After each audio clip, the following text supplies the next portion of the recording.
টপিকটা শুরু করবো, সেটা হচ্ছে বায়োটেকনোলজি। তো বায়োটেকনোলজি পড়তে গেলে মলিকিউলার বায়োলজির কিছু বেসিক জিনিস জানতে হবে, সেগুলো আমি একটু বলে দিচ্ছি, কারণ এখানে অনেকের কিছু কিছু জায়গায় অসুবিধা আছে মলিকিউলার বায়োলজিতে। সেটা হচ্ছে কি না, ডিএনএ থেকে যখন ডিএনএ তৈরি হয় সেই প্রসেসটাকে কি বলে?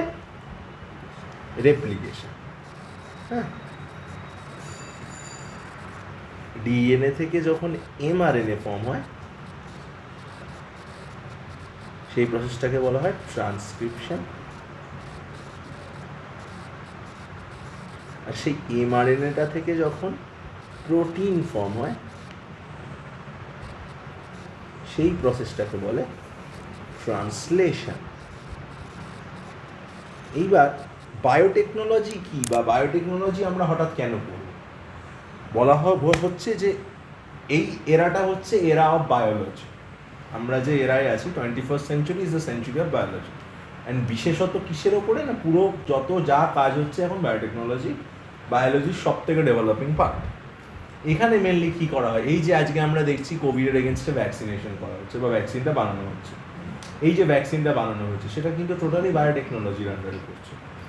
বা এই যে তুই দেখবি অনেক মানুষ হরমোন ডেফিসিয়েন্সিতে ভোগেন, যেমন অনেকের ক্ষেত্রে কী থাকে, হাই সুগার থাকে, কারণ তাদের বডিতে ইনসুলিন হরমোন সঠিকভাবে প্রডিউস হয় না। ইনসুলিনের অভাবে কী হয়, বডিতে গ্লুকোজ লেভেল বেড়ে যায়, কারণ আমরা জানি ইনসুলিন গ্লুকোজ ভেঙে গ্লাইকোজেন করে বডি, মানে গ্লুকোজের লেভেল বডিতে মেনটেন করতে হেল্প করে হচ্ছে ইনসুলিন হরমোন, প্যানক্রিয়াস থেকে সিক্রেট হয়। তো অনেকের বডিতে দেখা যায় যে ইনসুলিন ডেফিসিয়েন্সি দেখা যায়, তার জন্য হাই ব্লাড সুগার। তাদের ক্ষেত্রে ডাক্তার কী প্রেসক্রাইব করে না, আর্টিফিশিয়াল ইনসুলিন শটস নিতে বলে, মানে আর্টিফিশিয়াল ইনসুলিন বাইরে থেকে ইনজেক্ট করতে বলা হয়। ঠিক আছে, তো এই আর্টিফিশিয়াল ইনসুলিনটা পাওয়া যাচ্ছে প্রত্যেকে। এই আর্টিফিশিয়াল ইনসুলিনটা তৈরি করা হচ্ছে বায়োটেকনোলজির মাধ্যমে। তো বায়োটেকনোলজির বেসিক যে প্রিন্সিপাল সেটা আমরা খুব সহজ ভাষায় একটু দেখি কি করা হয়। ধর একটা সুস্থ স্বাভাবিক মানুষ, তার বডি থেকে এবার ইনসুলিন কি একটা হরমোন, তাই তো? হরমোন মেনলি কী দিয়ে তৈরি হয় বল? প্রোটিন বা লিপিড। ধরে নিলাম ইনসুলিন হরমোনটা প্রোটিন দিয়ে তৈরি, তাহলে প্রোটিনটা কোত্থেকে এসছে বল দেখি? প্রোটিন কোত্থেকে আসছে? এমআরএনএ থেকে এসছে কোনো একটা, আর সেই এমআরএনএটা কোথা থেকে এসছে? কোনো একটা ডিএনএ থেকে এসছে। তার মানে ইনসুলিন ফর্মের জন্য আমাদের বডিতে নির্দিষ্ট কোনো একটা ডিএনএ সিকোয়েন্স আছে, যেটা থেকে এমআরএনএ ফর্ম হচ্ছে, সেটা থেকে প্রোটিন ফর্ম হচ্ছে, এই যে এই সেম প্রসেসে। তাহলে একটা হেলদি হিউম্যান বিইংয়ের থেকে কি কালেক্ট করা হলো? ইনসুলিনের ডিএনএ, যেটা থেকে এমআরএনএ, এবং এমআরএনএ থেকে প্রোটিন করলে সেটা কি হবে না, ইনসুলিন ফর্ম করলে হবে। এইবার কি করা হচ্ছে, তোদের সবাইকে আমি একটা জিনিস পড়িয়েছিলাম, সেটা হচ্ছে প্রোক্যারিওটিক সেল, মনে আছে 11-এ? প্রোক্যারিওটিক সেলের স্ট্রাকচার কীরকম হয়? ব্যাকটেরিয়ার মধ্যে একটা ব্যাকটেরিয়ার ওন ডিএনএ থাকে, যেটা কি হয় সার্কুলার আর নেকেড। আর ব্যাকটেরিয়ার ডিএনএ বাদে যদি এক্সট্রা ডিএনএ থাকে, সেই ডিএনএটাকে কী বলা হয়? কী বলা হয়? প্লাজমিড। মনে পড়েছে? Extra chromosomal DNA sequence of a prokaryotic cell is called plasmid. তো এই প্লাজমিডটা এখানে খুব ইম্পর্ট্যান্ট একটা রোল প্লে করে। ঠিক আছে, তো একটা ব্যাকটেরিয়া থেকে এরকম আমি প্লাজমিডটাকে নিলাম,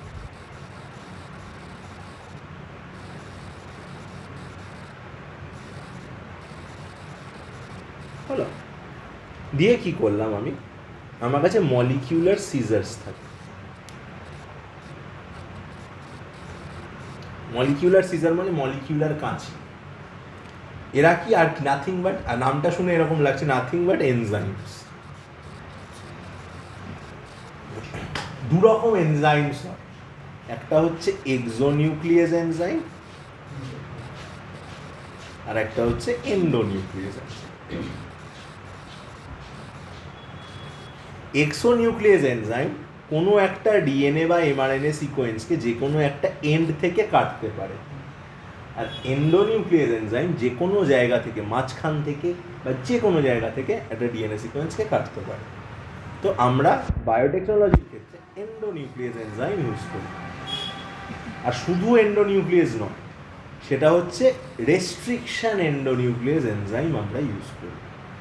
নর্মাল এন্ডোনিউক্লিয়াস আর রেস্ট্রিকশন এন্ডোনিউক্লিয়াসের মধ্যে ডিফারেন্স কোথায়? নর্মাল এন্ডোনিউক্লিয়াস ধর ব্যাকটেরিয়াটাকে এই পয়েন্টে থেকে কাটতে শুরু করলো, এবার ও কেটেই যাচ্ছে, ও থামতে জানে না। কিন্তু আমি যদি এখানে একটা রেস্ট্রিকশন এন্ডোনিউক্লিয়াস ইউজ করি, তাহলে ও একটা সার্টেন এরিয়া অবধিই কাটবে, তার থেকে কখনোই বেশি কাটবে না। তার জন্য ওর নামে রেস্ট্রিকশন কথাটা আছে, একটা রেস্ট্রিক্টেড এরিয়াই ও কাটবে। Restriction endonuclease always cleave a restricted site from the plasmid. ঠিক আছে, রেস্ট্রিকশন এন্ডোনিউক্লিয়াস আমরা ইউজ করবো কারণ আমরা একটা সার্টেন জায়গা কাটতে চাইছি, আর এই রেস্ট্রিকশন এন্ডোনিউক্লিয়াস প্লাজমিড কাটার জন্য ইউজ করা হয়। ঠিক আছে, কেন আমি প্লাজমিডটাকে কাটবো দেখছি। তার আগে বলি, রেস্ট্রিকশন এন্ডোনিউক্লিয়াস মেনলি যে সিকোয়েন্সে দিয়ে কাটতে পারে সেই সিকোয়েন্সগুলো হচ্ছে প্যালিন্ড্রমিক সিকোয়েন্স।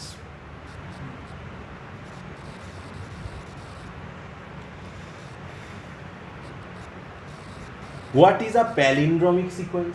প্যালিন্ড্রম মানে জানিস, সামনে থেকে বা পেছন থেকে পড়লে একই হয়। 202, সামনে থেকেও 202, পেছন থেকেও 202, this is a palindrome number. তো এরকম সিকোয়েন্সও হয় প্যালিন্ড্রমিক সিকোয়েন্স, যেটা সামনে থেকে বা পেছন থেকে পড়লে একই হবে। সাপোজ ধর GGATCC, এটা 5 প্রাইমে আছে, এটা 3 প্রাইমে আছে, আর নিচে যে 3 প্রাইম টু 5 প্রাইম স্ট্যান্ডটা আছে সেটা কি? GGATCC। দেখ 5 to 3 পড়লে দুটোই এক হচ্ছে, এটাও 5 to 3 যায়, এটাও 5 to 3 যায়, দুদিক থেকে পড়লেই সেম। এই সিকোয়েন্সটা হচ্ছে এটা একটা প্যালিন্ড্রমিক সিকোয়েন্স, বোঝা গেল? তো এরকম প্যালিন্ড্রমিক সিকোয়েন্সে গিয়েই আরই বা রেস্ট্রিকশন এন্ডোনিউক্লিয়াস এনজাইম কাজ করতে পারে। ঠিক আছে, আর রেস্ট্রিকশন এন্ডোনিউক্লিয়াস এনজাইমের কাজ কি করে এবং কাজ করে কি তৈরি করে সেটা এবার বলবো। তো আমি কি বললাম, এরকম প্যালিন্ড্রমিক সিকোয়েন্সে রেস্ট্রিকশন এন্ডোনিউক্লিয়াস কাটতে পারে। আচ্ছা, এবার রেস্ট্রিকশন এন্ডোনিউক্লিয়াস প্যালিন্ড্রমিক সিকোয়েন্স দুভাবে কাটতে পারে। একটা হচ্ছে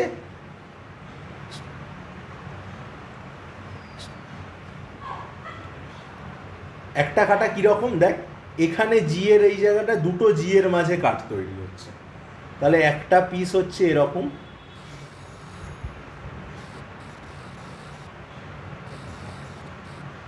আর একটা পিস হচ্ছে এরকম।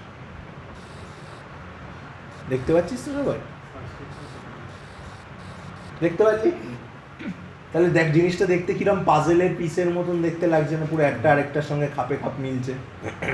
তো যখন রেস্ট্রিকশন এন্ডোনিউক্লিয়াস এনজাইম দিয়ে কাটলে এরকম পাজেলের পিসের মতো টুকরো দুটো তৈরি হবে, এইরকম টুকরোকে আমি বলবো স্টিকি এন্ডস। কেন এদের স্টিকি এন্ডস বলা হয়? কারণ এইগুলো খুব সহজে আবার রিঅ্যানিল করতে পারে, আবার জোড়া লেগে যেতে পারে, তাই তো? এইখানে আমি ধর কাঠ তৈরি করলাম, এই কাঠটা আবার খুব সহজে জোড়া লেগে যেতে পারে, তাই জন্য একে স্টিকি এন্ড বলে। আরেক ধরনের সিকোয়েন্স হয় যেটা কাটলে এরকম মাঝখান দিয়ে কাটে, দেখাই আমি। ধর CAG CTG, এখানে কাঠটা কীরকম হয়? মাঝখান দিয়ে।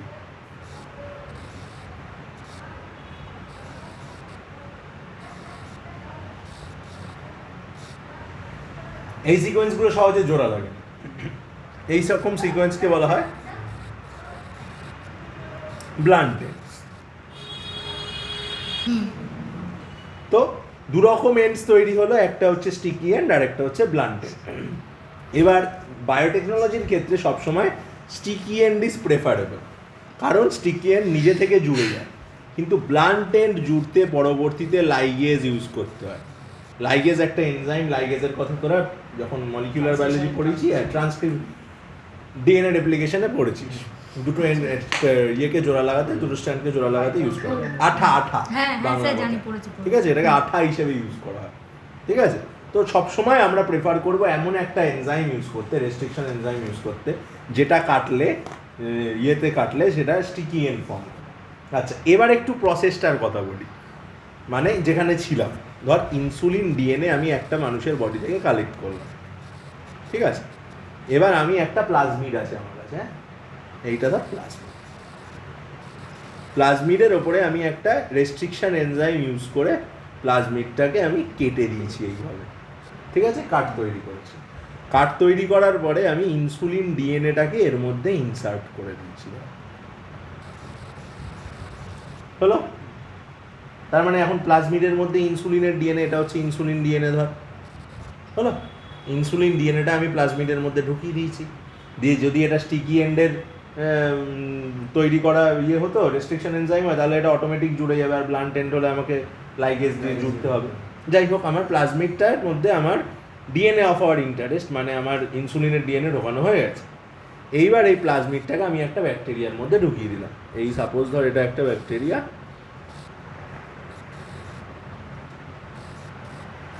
ঠিক আছে। এই ব্যাকটেরিয়ার মধ্যে আছে হচ্ছে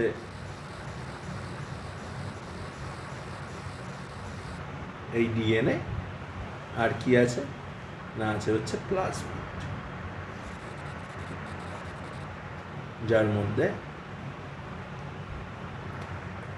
এক্সট্রা ডিএনএ ঢোকানো আছে, বলো।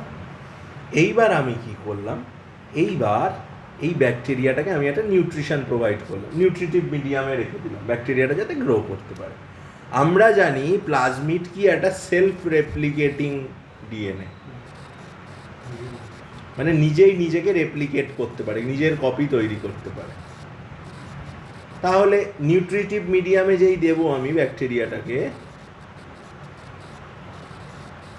নিউট্রিটিভ মিডিয়ামে যেই দেবো ব্যাকটেরিয়াটা, তখন ব্যাকটেরিয়াটা গ্রো করবে প্রচুর পরিমাণে,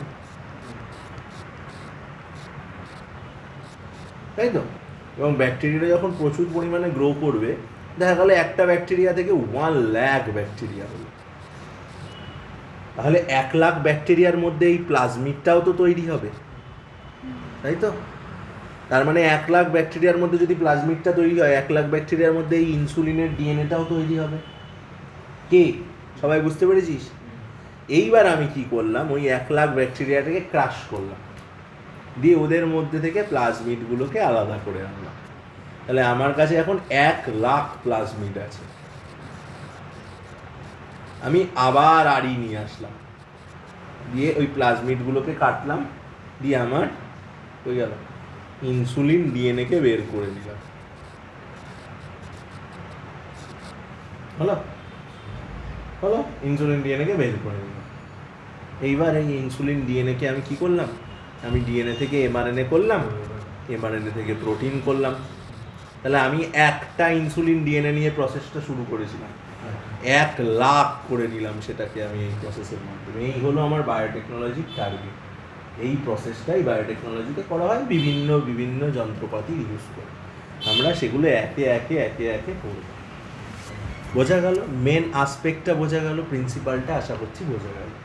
আচ্ছা, এবার আমি আরইর কথা বলছিলাম, মানে রেস্ট্রিকশন এন্ডোনিউক্লিয়াসের কথা বলছিলাম। এবার রেস্ট্রিকশন এন্ডোনিউক্লিয়াস ব্যাপারটাকে আমি আরেকটু কি এলাবোরেট করব।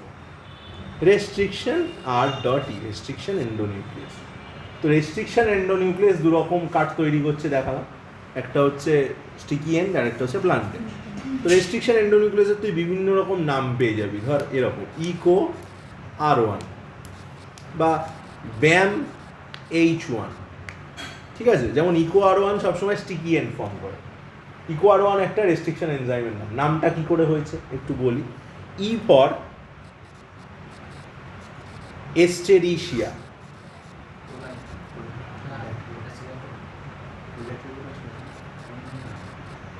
এস্টেরিশিয়া মানে যে ব্যাকটেরিয়া থেকে আমি এনজাইম, রেস্ট্রিকশন এনজাইম মেনলি কার মধ্যে পাওয়া যায়, ব্যাকটেরিয়াদের মধ্যে পাওয়া যায়।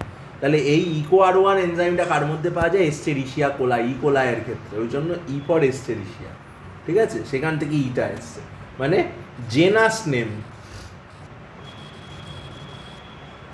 অফ দ্য ব্যাকটেরিয়া, মানে যে ব্যাকটেরিয়া থেকে আমি নিয়েছি।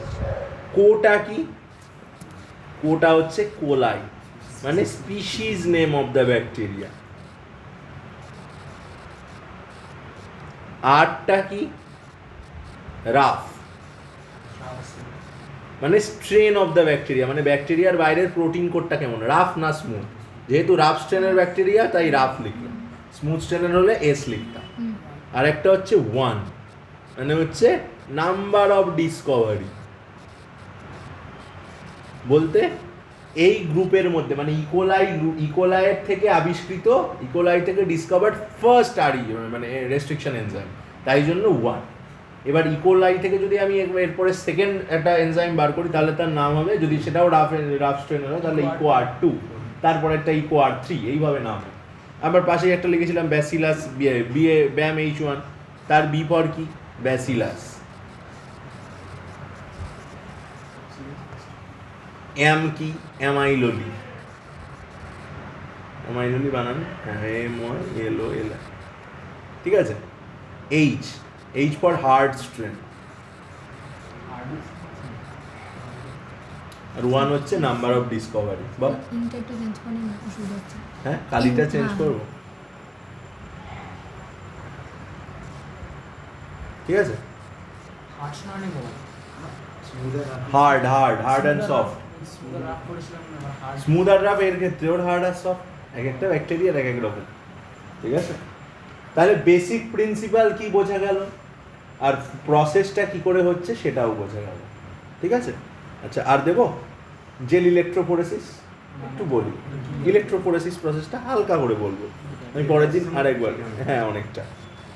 ইলেকট্রোফোরেসিস এই প্রসেসটা কি, এই প্রসেসটা বায়োটেকনোলজির একটা সর্টিং মেথড। সর্ট করা মানে জানিস নিশ্চয়ই, আমার কাছে ধর 100খানা ডিএনএ আছে, একটা ডিএনএ এতটা, একটা ডিএনএ এতটা, একটা ডিএনএ এরকম, একটা ডিএনএ এরকম, একটা ডিএনএ এরকম, একটা ডিএনএ এরকম, এরকম আরও বিভিন্ন সাইজে। এবার আমাকে কি করতে হবে, ডিএনএ গুলোকে থেকে ধর এমআরএনএ তৈরি করব। তাহলে আমি কোন ডিএনএটাকে কখন ইউজ করব, ছোটোটা কোনটা বড়োটা কোনটা, সব তো মিশে আছে। তাহলে আমাকে কি আগে এদের অর্ডার ওয়াইজ সাজিয়ে নিতে হবে ছোটো থেকে বড়। তো এই সর্টিং করতে যে মেথডটা ইউজ করা হয় সেটাই হচ্ছে জেল ইলেকট্রোফোরেসিস।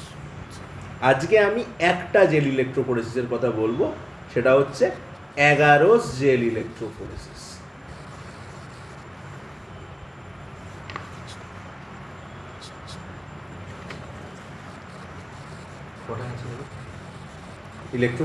ইলেকট্রোফোরেসিস দু রকমভাবে হয়, তোদের সিলেবাসে একটা আছে, আউট অফ সিলেবাস একটা আছে, দুটোই বলে দেবো।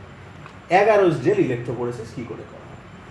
11 হচ্ছে একটা জেল, ওই একটা 11 জেলের প্লেটের দাম মোটামুটি ধরে নেয় 800 থেকে 1200 টাকার মধ্যে হয়, এরকম একটা,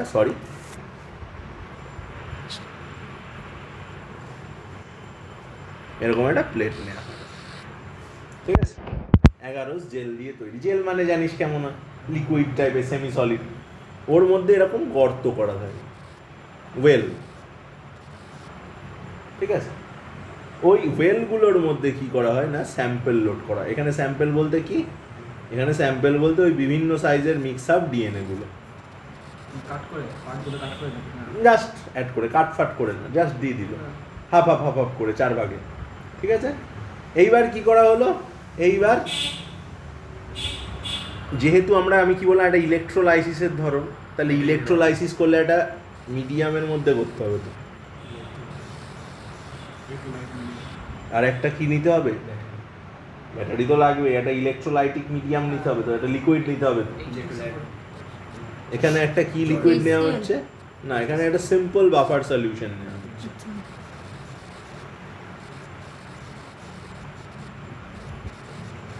বাফার কি জিনিস আশা করছি জানিস তো, যারা পিএইচ চেঞ্জ করতে চায় না নিজেদের যেসব সলিউশন, তাদের বলা হয় বাফার সলিউশন, ঠিক আছে। যারা মাইনর পিএইচ চেঞ্জকে প্রিভেন্ট করতে পারে, দোজ আর কল্ড বাফার্স। অন্য কিছু অ্যাড করলে, লাইট একটা অ্যাসিড অ্যাড করলাম বা বেস অ্যাড করলাম, সে তার পিএইচটাকে চেঞ্জ করে না। আচ্ছা, এইবার আমি কি করলাম, এইবার আমি দুটো এন্ডে ব্যাটারির দুটো এন্ড কানেক্ট করলাম। এই এন্ডে আমি নেগেটিভ কানেক্ট করলাম, নেগেটিভ চার্জ, আর এই এন্ডে আমি পজিটিভ কানেক্ট করলাম। এইখানে ব্যাটারি, এটা নেগেটিভ এন্ড, এটা পজিটিভ এন্ড হলো। নেগেটিভ পজিটিভ এরকমভাবে লেখা আশা করছি জানিস। এবার আমি চার্জ দিলাম, ডিএনএ গুলো কি নেগেটিভ চার্জ পাচ্ছে, আর অপোজিটে পজিটিভ চার্জ আছে, তো নেগেটিভ চার্জ পজিটিভ চার্জের দিকে দৌড়ে যাবে। যে ডিএনএ গুলো ছোট তারা খুব সহজেই দৌড়ে যেতে পারে, কিন্তু যেগুলো বড় তারা বেশি দূর যেতে পারবে না। তাহলে আমি একটা এরকম গ্রাফ পাবো, যেগুলো যত সামনে যাবে সেগুলো তত স্মল ডিএনএ, কারণ ছোট ডিএনএ খুব ইজিলি স্প্লিট দিয়ে চলে যেতে পারবে, যেগুলো বেশি দূর না যেতে পেরে আটকে যাবে সেগুলো হচ্ছে লার্জার ডিএনএ। এই প্রসেসটা থেকে আমি ডিএনএগুলোকে তাদের সাইজের অর্ডারে সাজিয়ে নিতে পারবো।